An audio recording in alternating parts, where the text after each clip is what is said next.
Budget पर केजरीवाल ने tweet किया है। केजरीवाल ने अपने ट्वीट में लिखा, कर्ज माफ करने में चला जाता है एक हिस्सा, अरबपतियों का कर्ज माफ करने में चला जाता है मुल्क के खजाने का बड़ा हिस्सा। केजरीवाल ने अपने ट्वीट में यह भी लिखा कि मैंने मांग की थी कि बजट में यह ऐलान किया जाए, आगे से किसी अरबपति का कर्ज माफ नहीं होगा। देश के खजाने का एक बड़ा हिस्सा चंद अमीर अरबपतियों के कर्जे माफ करने में चला जाता है। मैंने मांग की थी कि बजट में यह ऐलान किया जाए कि आगे से किसी अरबपति के कर्जे को माफ नहीं किया जाएगा। इससे बचने वाले पैसे से मिडिल क्लास के होम लोन और व्हीकल लोन में छूट दी जाए, किसानों के कर्जे माफ किए जाएं, इनकम टैक्स और जीएसटी की टैक्स दरें आधी की जाएं।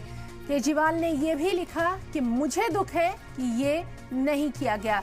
तो बजट पर अरविंद केजरीवाल का भी रद्द-ए-अमल सामने आ गया है। अपने ट्विटर हैंडल, अपने एक्स पोस्ट में केजरीवाल ने ये तमाम बातें लिखी हैं। केजरीवाल ने लिखा कि मैंने मांग की थी,